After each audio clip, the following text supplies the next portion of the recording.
Saya ingatkan, di akhir tahun 2024 ini ada satu tema besar Gereja Betel Indonesia. Anda dan saya didorong terus untuk memiliki iman yang teguh kepada Kristus. Apapun yang terjadi dalam kehidupan saudara dan saya, Tuhan mau kita bertanding dalam pertandingan iman sampai akhirnya kita tetap setia mengikut Kristus. Katakan amin, saudara. Haleluya. Selalu saya katakan bahwa persoalan-persoalan yang kita alami adalah persoalan-persoalan biasa, tidak melebihi kekuatan manusia. Sebab firman Allah katakan Allah adalah setia dan adil. Dia tidak akan memberikan kita, Dia pasti memberikan kita jalan keluar. Amin, saudara. Masalah adalah kesempatan kita melihat kemuliaan Tuhan. Masalah adalah sebuah kesempatan kita makin menjadi serupa dengan Kristus. Saudara, pagi hari ini saya mau ngajak saudara ke Eropa, saudara. Wah, asik saudara ya. Biasanya ke Israel, kita ke Eropa dulu, saudara. Ini di Eropa, ada yang pernah ke Eropa ya, beberapa dari sini ada yang sering juga bolak-balik ke Eropa, saudara. Saya sering dulu, saudara. Toko pasar baru adalah toko Eropa, saudara. Saudara terkasih dalam Tuhan.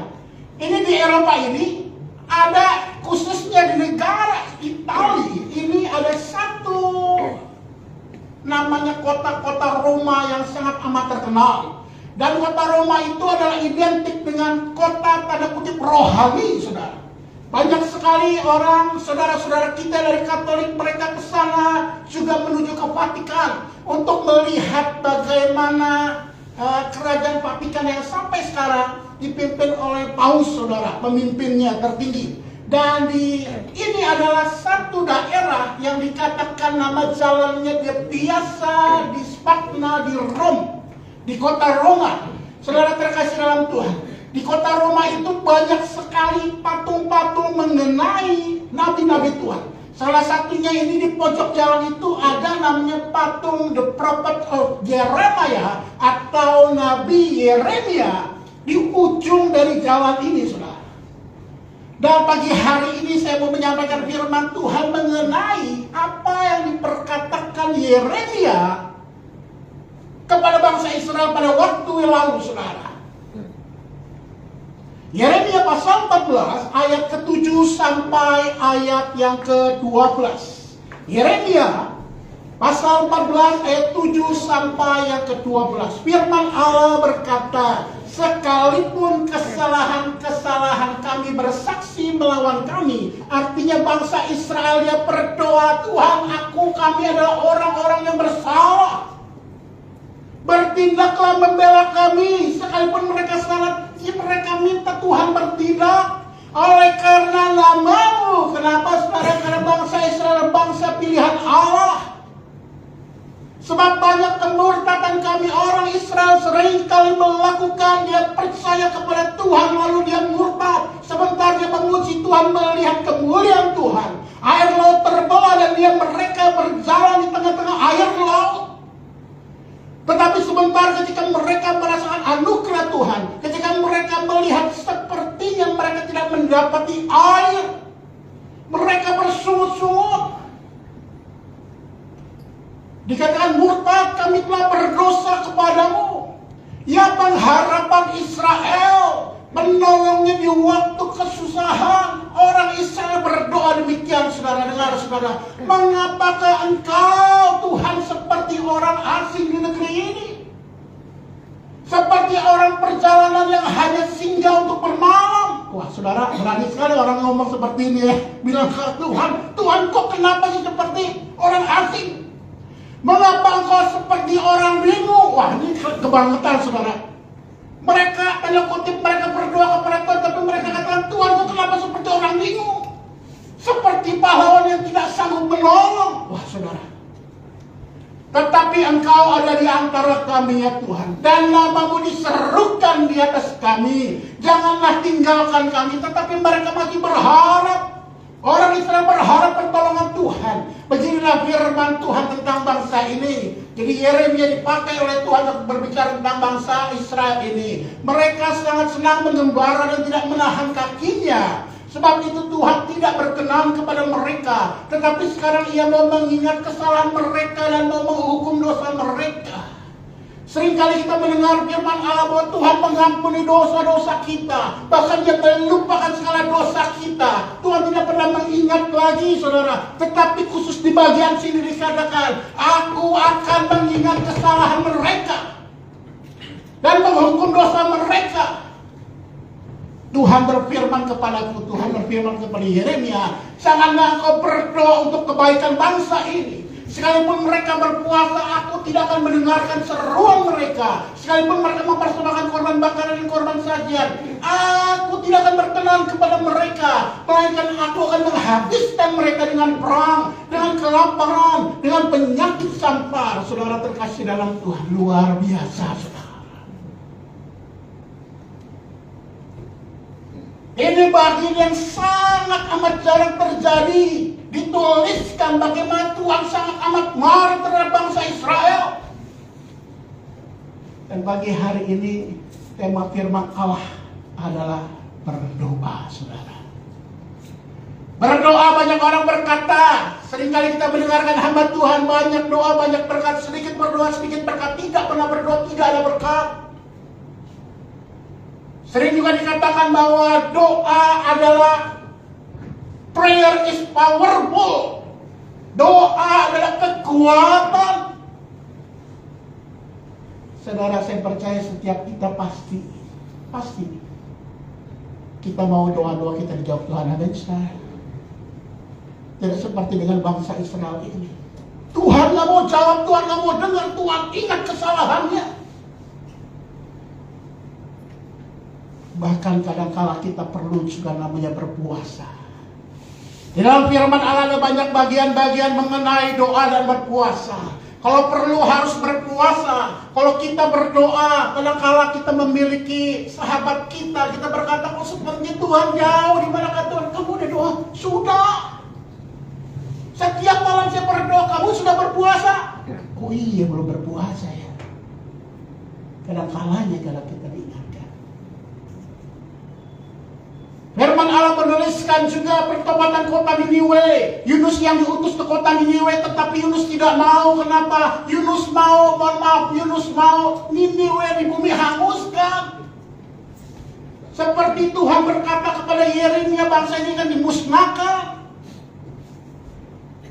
Kita tahu cerita Yunus. Yunus dia harus pergi. Tuhan memerintah untuk ke kota Niniwe untuk memberitakan agar bangsa kota Niniwe bertobat. Tapi dia harusnya ke Niniwe, ke ujung sana. Dia pergi ke berlawan Allah ke Tarsis. Di Tarsis dia naik kapal dan kapalnya hampir karam. Singkat cerita dibuang uli, ternyata dia berkata bahwa karena Yunus, karena akulah maka engkau akan tenggelam. Lalu Yunus dibuang ke laut yang sedang bergelora. Singkat cerita, saudara, 3 hari dalam perut ikan. Ikannya ikan apa, saudara? Oh, nggak ada ya, pokoknya ikan besar, saudara ya. Pintar, saudara, haleluya. Karena biasa kita ikan paus, Pak, ikan hiu. Saudara terkasih dalam Tuhan, 3 hari di sana dan dia muntahkan tibalah di kota Niniwe. Dia berkata, bertobatlah Niniwe, sebab kota ini akan ditunggang balikkan Tuhan. Selama 40 hari dia berkata demikian. Hari berikutnya berkata, bertobatlah Niniwe, kalau tidak engkau akan dimusnahkan, ditunggang balikkan kota ini. Singkat cerita, saudara, hal ini terdengar oleh raja pada waktu itu. Dan apa katanya, saudara? Dimaklumatkan bahwa setiap penduduk kota Niniwe harus berdoa, harus berpuasa, bahkan hewan ternak pun harus berpuasa. Singkat cerita, saudara, karena doa dan berpuasa, Tuhan tidak menghancurkan kota Niniwe. Ini dalam kitab Nehemia. Nehemia adalah juru minum raja, saudara. Dalam perkataannya berkata, when I heard this word, ketika aku mendengar kata-kata mengenai kehancuran kota Yerusalem, I sat down and wept for days. Aku benar-benar terjatuh, aku termelongo, aku duduk, aku meringis. And I fast and pray before God of heaven. Dan aku berpuasa, berdoa kepada Tuhan. Waktu itu terjadi pembantaian besar-besaran seizin Tuhan. Orang-orang Yahudi dibuang ke Babel, saudara. Singkat cerita, akhirnya mereka dihancurkan kotanya. Nehemia tahu bahwa Yerusalem, pada kata Allah, mendengar berita hancur, saudara. Dia berdoa, berpuasa. Singkat cerita, diizinkan raja untuk membangun kembali tembok-tembok kota Yerusalem. Karena apa? Karena berdoa dan berpuasa. Ratu Esther dan Mordekai pada waktu itu tahu bahwa bangsa Yahudi akan dimusnahkan seluruhnya. Esther dia berkata kepada Mordekai, katakanlah kepada orang-orang Yahudi, orang-orang Ibrani untuk berdoa, berpuasa agar aku maju ke raja. Kalau raja melemparkan tongkatnya, memberikan tongkatnya kepadaku, berarti aku diterima. Tetapi saudara perhatikan di situ dengan bertongkat. Kalau tidak dikasih tongkatnya, Esther pasti dihukum mati, saudara. Berdoalah, berpuasa untuk aku. Singkat cerita, permintaannya dikabulkan, saudara. Doa puasanya dikabulkan. Daniel dan juga Raja Nebukadnezar, mimpi Raja Nebukadnezar, karena Daniel berdoa, berpuasa. Saya mau katakan ada puasa dalam doamu, ada puasa dalam puasamu. Yesus menyembuhkan anak yang sakit ayam, firman Allah berkata juga, ini tidak bisa diusir kecuali dengan berdoa dan berpuasa. Hana dan Simeon berjumpa dengan bayi Yesus pada waktu itu dan dia berkata, Hana adalah orang yang berpuasa. Bahkan juga dia dituliskan dalam kitab Lukas 2 ayat 21-40 ini mengenai dia sangat menantikan juru selamat, saudara. Demikian juga dalam pengutusan hamba-hamba Tuhan Barnabas dan Saulus pada waktu itu, penetapan para jemaat di Kisah Para Rasul, semua dengan doa puasa, dan semuanya dijawab. Dan hari ini firman Allah tentang unanswered prayer and fasting. Doa yang tidak dijawab, saudara. Hati-hati, saudara. Sebab apa firman Allah tadi di awal dikatakan, Tuhan berkata, jangan engkau berdoa bagi bangsa ini. Jangan sampai doa-doamu bahkan puasamu engkau ditolak Tuhan, saudara.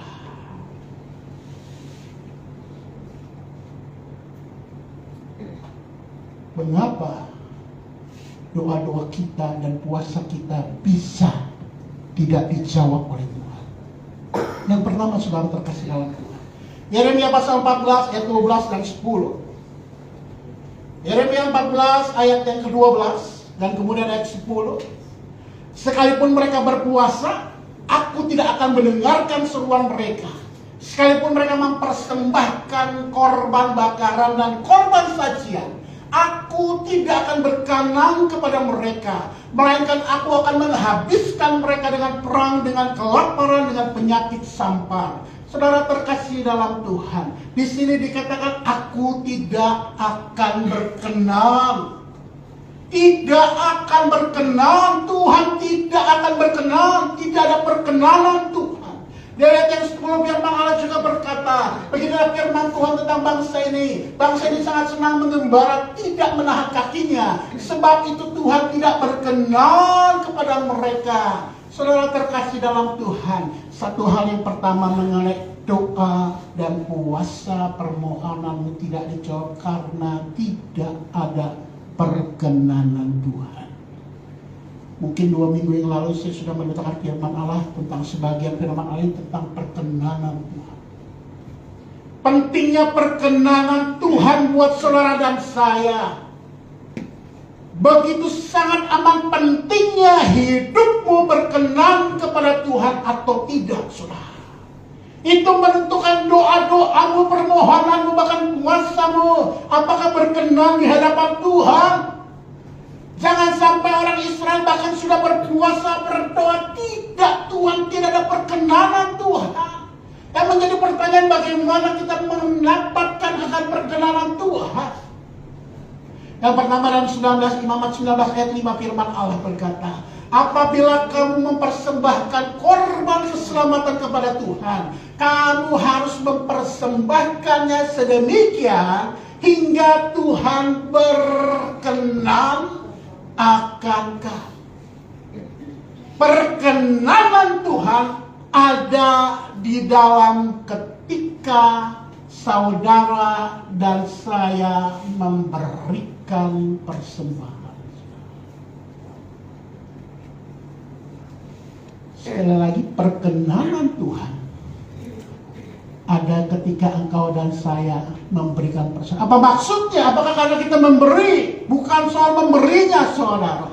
2 Korintus yang kedua, 2 Korintus 9 ayat 6 firman Allah berkata, camkanlah orang yang menabur sedikit akan menuai sedikit juga. Orang yang menabur banyak akan menuai banyak juga. Ini yang sering dipakai oleh orang untuk, mohon maaf saudara, untuk berkata, aku mau mendapatkan 30, 60, 100 kali lipat. Aku harus sebar banyak supaya seperti biji seorang petani ketika menuaikan, memberikan biji-biji itu, dia akan tumbuh menjadi banyak, menjadi besar. Tetapi banyak sekali orang lupa setelah ayat yang ke-6 ini, saudara terkasih dalam Tuhan, yaitu ayat yang ke-7.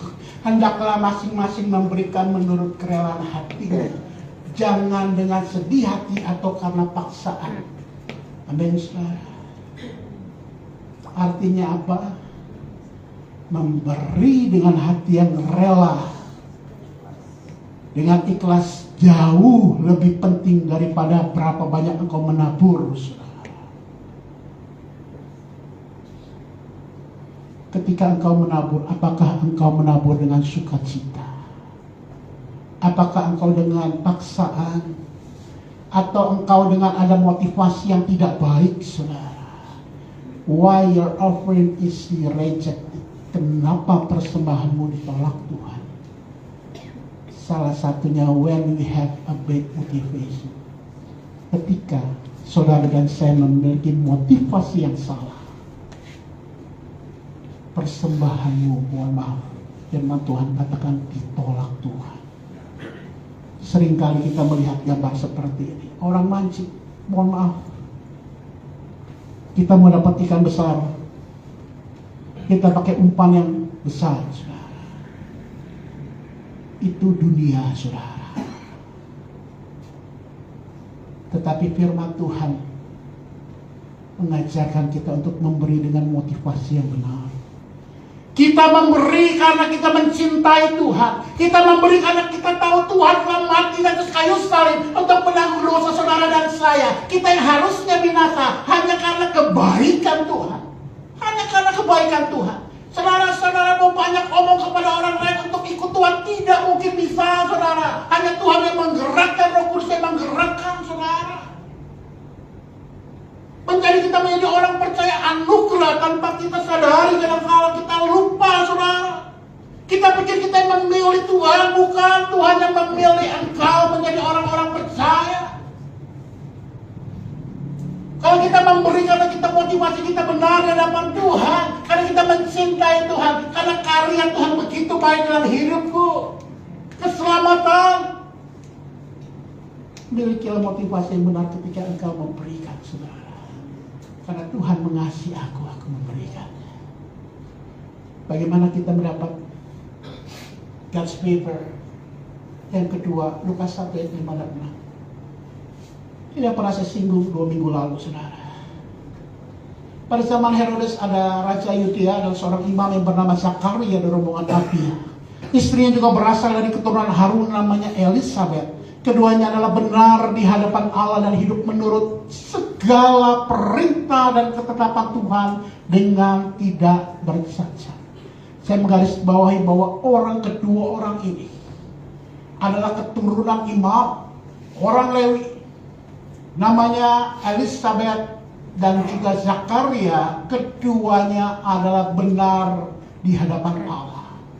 dan hidup menurut segala perintah ketetapan Tuhan dengan tidak bercacat. Alkitab yang mencatatkan, saudara.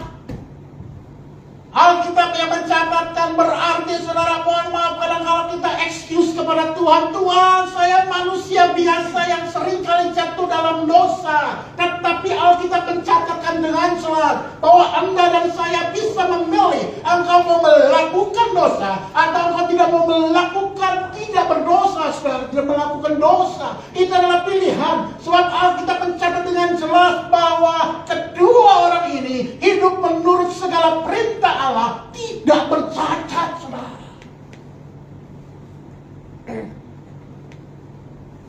Mohon maaf kalau firman Allah katakan kuduslah kamu sebab aku kudus. Dan kita berkata, Tuhan, aku nggak bisa hidup kudus.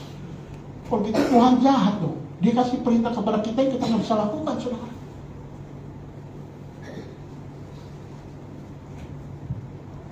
Hanya sebuah pilihan, mau atau tidak mau, saudara. Raja Daud, saudara tahu peristiwa ketika waktu itu zamannya perang, semua ada musim berperang antara satu bangsa dengan bangsa yang lain. Ada yang dilakukan Daud. Daud bersantai-santai, dia berada di istana, di atas istana. Dia melihat keluar pemandangan yang menakjubkan, saudara. Pemandangan apa menakjubkan, saudara? Apa? Kota Yerusalem, saudara, menakjubkan. Iya, besar, luas. Tetapi di situ ternyata ada seorang perempuan wanita yang sedang mandi, istri dari seorang panglima perang, namanya Uria. Waktu itu Uria dipimpin harus berangkat dia ke medan perang. Singkat cerita, Daud pengen mengingini Batseba ini, dipanggillah ke istananya dan dia berbuat dosa. Dia merancangkan satu rancangan yang luar biasa, kecil di hadapan Tuhan. Dia tahu bahwa Batseba adalah istri dari Uria ini. Orang saya tahu apa artinya, saudara. Dia kirim untuk ke medan peperangan paling depan, saudara. Hingga mati supaya Batseba diambil menjadi istrinya. Luar biasa jahatnya, saudara. Padahal Daud adalah seorang pemuji Tuhan yang luar biasa, saudara. Penyembah Tuhan yang luar biasa, pemazmur yang luar biasa. Singkat cerita, seorang Nabi Nathan, ini Nathan ya, kan? Bukan yang ini, saudara. Nabi Nathan yang dulu, saudara. Nabi Nathan berkata datang ke istana dengan perumpamaan. Singkat cerita, Nabi Nathan menegur Raja Daud. Dan Daud bilang, iya, saya telah berdosa di hadapan Tuhan. Dan Nabi Nathan berkata bahwa anak yang dikandung oleh Batseba pasti akan mati, pasti akan mati. Tetapi apa yang terjadi oleh Raja Daud? Dia berdoa, dia berpuasa, dia berpuasa. Dia kain kabungnya, dia dikatakan di situ, kalau saudara lihat ada gambarnya, semua mahkota kerajaan yang diletakkan, jubah kerajaan diletakkan, dia merendahkan diri di hadapan Tuhan. Dan firman Allah mencatatkan dengan abu tanda dia merendahkan diri di hadapan Tuhan di kepalanya, saudara. Dia tidak mau makan. Dia berharap bahwa anak itu akan hidup. Singkat cerita, saudara, doa permohonan dan puasanya tidak dikabulkan Tuhan walaupun dia seorang raja. Kenapa, saudara? Karena dia telah berdosa di hadapan Tuhan. Wah, ini gambar enak nih, saudara. Lapar nih, saudara. Udah siang-siang nih Pak Erik, boleh juga nih. Kita makan di mana, saudara? Saudara terkasih dalam Tuhan, ini gambar baksonya gede bener, saudara. Saudara, putri saya dua, yang satu Patricia itu senang makan bakso. Yang kecil Rachel paling ngadukan bakso, saudara. Kadang-kadang jadi orang tua kadang bingung, saudara ya. Ada anak yang dua banyak kan sifatnya, kemauannya, keinginannya berbeda dan terbalik, saudara. Singkat cerita, kalau makan bakso ini biasanya, saudara, saya ingat sekali ada satu teman dulu bantu di gereja kita. Kalau saudara ada ingat namanya Bernardus Kili-Kili? Ada ingat ya, saudara, dulu bantu kita waktu ibadah di HK, angkat speaker, segala macam. Adiknya dari Samuel Kili-Kili dulu adik kelas saya, adik kelas di sekolah kita, kemudian adiknya ikut lagi bantu kita. Dia kalau makan ke bakso itu saya kaget saudara. Kenapa saudara? Itu ketika dia makan, dia nggak coba dulu saudara. Kita makan kita coba dulu deh. Oh kurang garam deh. Kita suka pedas kasih pedas. Kita suka manis kasih kecap saudara.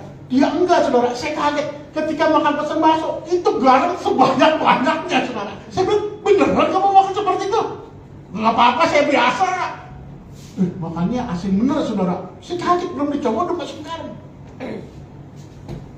Singkat cerita saudara terkasih dalam Tuhan. Biasa kalau makan itu saudara, kita nikmatin ada sesuatu yang kurang biasanya saudara. Kalau saya ke sebuah rumah makan tempat makan bakso, saya akan buihkan sedikit cuka saudara. Tahu cuka saudara? Kalau nggak tahu saudara pulang saudara sedikit cuka di warung, coba saudara minum saudara. Rusak saudara. Saya punya khusus rusak saudara. Kenapa? Karena sangat amat rasa yang benar-benar asam, bahkan bisa merusak kalau kita kebanyakan saudara. Saudara, saya mau katakan bahwa hati-hati dengan, mohon maaf saudara, saya mau katakan hati-hati dengan kadang-kala kita menganggap sepele dosa-dosa yang kecil saudara. Small sin, big trouble. Dosa yang kecil mengakibatkan masalah besar. Mohon maaf saudara, ketika kejatuhan manusia, apa sih dosanya Adam dan Hawa? Siapa nanya saudara? Makan buah pengetahuan baik dan jahat. Cuma itu doang dari kehidupan saudara, karena cuma makan doang. Firman Tuhan katakan seluruh buah-buah dari taman ini boleh kau makan kecuali padahal masalah sepele saudara. Masalah cuma makanan. Tapi karena terjadi di situ semua keturunannya dan kita adalah orang-orang berdosa ketika kita lahir saudara. Makanya jangan pernah kita katakan itu mah dosa kecil. Bohong kecil untuk kebaikan. Hati-hati saudara. Hati-hati saudara. Small sin, big trouble. Katakan dosa kecil bisa masalah besar. Ayo kanan kiri saudara. Dosa kecil bisa masalah besar. Bagaimana engkau mendapat perkenanan Tuhan? Yang kedua, hidup benar di hadapan Allah. Hidup benar di hadapan Allah adalah sebuah pilihan. Tadi kenapa doa kita tidak dijawab Tuhan? Tidak ada perkenanan Tuhan. Yang kedua, Matius 6 ayat 9 sampai 13 firman Allah berkata, wah bukan firman Allah, ini udah jalan-jalan lagi ke Israel saudara. Om Mitchell udah tahu nih apa namanya gerejanya Om Mitchell? Lihat-lihatan istrinya saudara. Gereja apa dulu pernah ditanya soalnya saudara. Saya tanya lagi, gereja apa ini ayo? Dom, ada domnya Om. Ini the Church of All Nations. Di sampingnya itu adalah Bukit Zaitun, saudara. Di situ tempat waktu Tuhan Yesus seringkali berdoa, seringkali berjumpa dengan para murid. Bahkan dia berdoa di Taman Getsemani. Disitulah, di samping gereja yang dibangun ini, Church of All Nations, gereja segala bangsa. Saudara, wah ada saya ya saudara.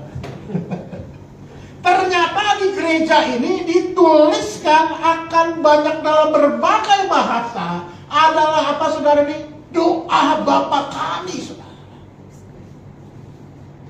Saudara pasti sudah sering kali bahkan saudara apal mengenai kalau orang ngomong Matius 6 ayat 9-13 doa Bapa kami. Wah saudara ya. Tapi apakah kita merenungkan kata-kata dari doa Bapa kami ini saudara?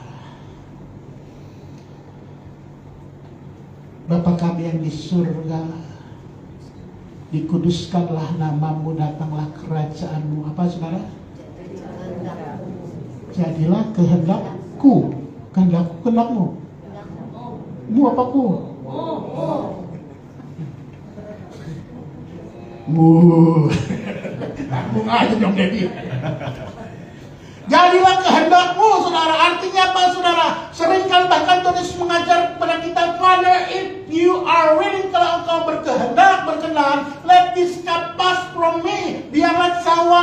berlalu daripadaku. Cawan penderita dan penyaliban Kristus. Ya, tetapi tidak, not my will, bukanlah kehendakku, but yours be done, tapi kehendakmu yang jadi. Seringkali kita melupakan hal ini ketika kita dalam berdoa, kita dalam berpuasa. Tuhan, aku berkehendak itu Tuhan, aku mau ini Tuhan, aku mau itu Tuhan, aku mau tambah diberkati Tuhan, supaya aku jadi berkat. Puji Tuhan, kalau saudara diberkati Tuhan, puji Tuhan, aku jadi berkat, puji Tuhan. Tetapi bukan tujuanmu, bukan tujuanmu. Aku berdoa, berpuasa untuk engkau diberkati, saudara. Bukan untuk kehendakmu yang jadi, saudara, tapi kehendak Tuhan. Pilus, maukah kau berkata, Lord, not my will, bukan kehendakku yang jadi, but your will done. Your will be done. Saudara mau berani berkata ini kepada Tuhan, biar kehendak Tuhan yang jadi. Kita harus berani berkata ini, saudara. Kenapa, saudara? Yeremia 29 ayat 11 berkata, sebab aku ini mengetahui rancangan-rancangan apa yang ada padaku mengenai kamu. Demikianlah firman Tuhan. Yaitu apa? Rancangan apa? Damai sejahtera. Bukan rancangan apa? Kecelakaan. Untuk memberikan kepadamu apa? Hari depan yang penuh harapan. Thy will be done. Kehendak Tuhan yang jadi. Kehendak Tuhan yang jadi pasti yang terbaik, saudara. Amin, saudara. Kenapa doa atau bahkan puasamu tidak dijawab Tuhan? Kita minta kehendak kita yang jadi, saudara.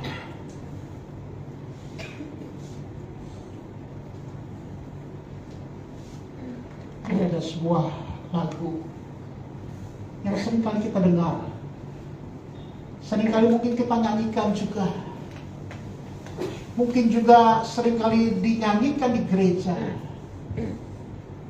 Dikatakan waktu Tuhan, bila kau izinkan sesuatu terjadi, ku percaya semua untuk apa, saudara? Untuk kebaikanku, semua terjadi. Bila nanti telah tiba waktu, kenapa, saudara? Ku percaya kuasamu memulihkan hidup. Waktu Tuhan pasti yang terbaik. Apakah kita percaya lagu ini, saudara? Waktu Tuhan.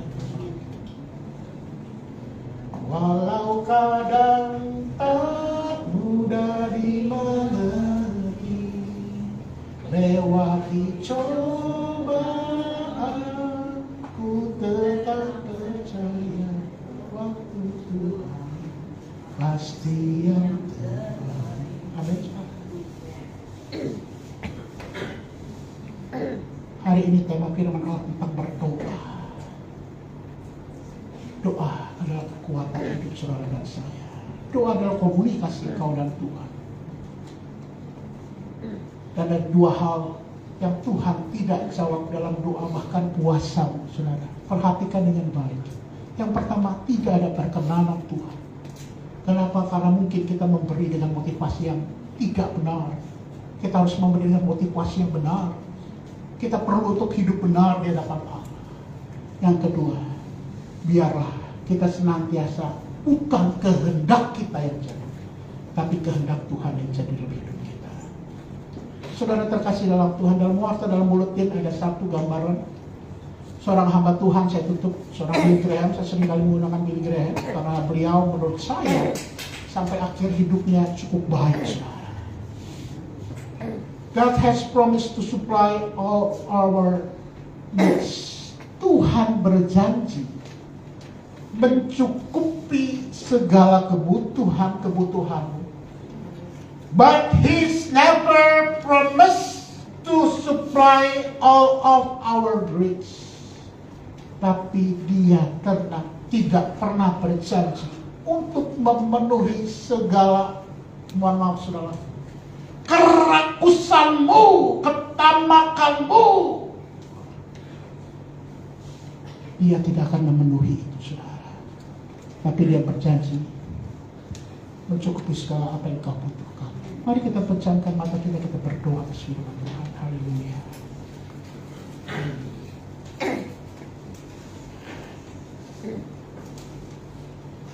Bapa yang kami sembah dalam nama Tuhan Yesus, kami bersyukur untuk firman Allah pada pagi hari ini. Kami belajar firman Tuhan.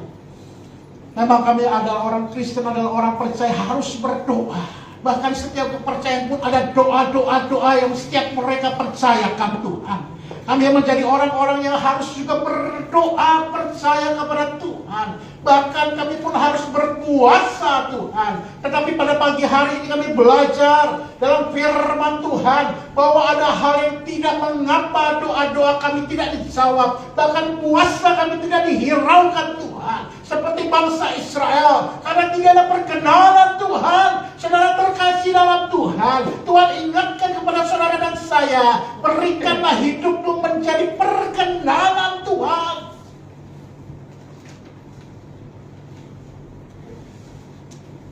Tidak kompromi dengan dosa. Itu adalah sebuah pilihan antara mau tidak mau, atau bukan suatu bisa atau tidak bisa. Karena kita mencatatkan bahwa Zakaria dengan Elizabeth hidup berkenan di hadapan Tuhan, tidak bercacat. Tuhan ampuni kami kalau seringkali kami main-main dalam dosa. Kami bertobat sebentar, kami melakukan dosa kesalahan lagi. Kami bertobat sebentar, kami melakukan dosa lagi. Ampuni kami Tuhan. Layakkan kami di hadapan Engkau. Dan kami belajar juga pada hari ini mau mendapatkan doa supaya doa kami dijawab Tuhan. Kami belajar berdoa biar kehendak-Mu yang jadi. Sebab rancangan-Mu rancangan damai sejahtera yang penuh harapan. Terima kasih Tuhan. Patrikanlah ini dalam roh hati kami, agar kami menjadi pelaku-pelaku firman Tuhan hingga akhir hidup kami. Kami boleh berkenan di hadapan Tuhan. Kau berkati setiap jemaatku yang hadir pada pagi hari ini, dalam setiap masalah apapun yang mereka sedang hadapi, Engkau tolong mereka. Saudara terkasih dalam Tuhan, percayalah, percayalah, percayalah. Pertolongan Tuhan tidak pernah terlambat, sekalipun mungkin engkau menganggapnya lambat, saudara. Percayalah, Dia adalah Immanuel yang tidak pernah meninggalkan engkau. Berharaplah kepada Tuhan, berdoalah kepada Tuhan, berpuasalah kepada Tuhan dengan motivasi yang benar di hadapan Tuhan. Terima kasih Bapa untuk pagi hari untuk firman. Di dalam nama Tuhan Yesus kami berdoa dan bersyukur. Haleluya. Amin.